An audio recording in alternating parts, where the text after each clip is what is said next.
So guys, for the first step, you want to go to search and type in check for updates. Click on it. And now once you're on this, you want to click on check for updates. Make sure that your computer is fully up to date. For the next step, you want to go to the link which will be down below in the description to download Microsoft Visual C++. And now once you're on this, you want to scroll down. There's going to be two downloads, one for x86 and one for x64. We're going to get both of them. So you want to click on both of them. It's now going to start downloading. Wait for this to load. And then once that's been done, you want to right click on one of them and then click on show in folder. We should now be in our downloads folder with both these downloads. We're going to install both of them one by one. I'm going to start with x64. I'm going to double click on it. And then once this comes up, you want to tick the box, I agree, and then click on install. And then click on yes. It's now going to start installing.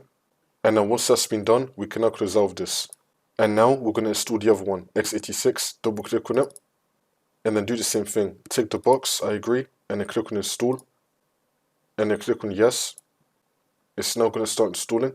Now once that's been done, we can close out of this.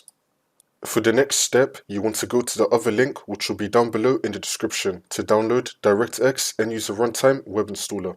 And now once you're on this, you want to scroll down, choose your language, and then click on download. Now once it's been downloaded, you want to click on it. And then click on yes. And now this will come up. You want to tick the box, I accept, and then click on next. We don't need the Bing bar, so we're going to untick this, and then click on next. It's now going to start initializing. Wait for this to load. And now once this loads up, you want to click on next.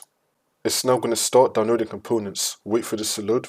It's now going to start installing components. Wait for this to load. And now once that's been done, you want to click on finish. For the next step, you want to go to search and type in CMD.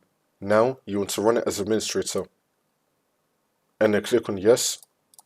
And now once you're on this, you want to type in sfc /scan now. And then click on enter.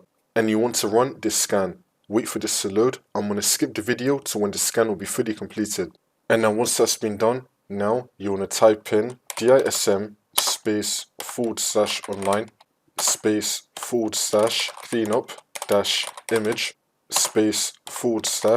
/restore health, and then click on enter. And you want to run this scan as well. Wait for this to load. For the last step, you want to restart your computer, and then the problem should be fixed.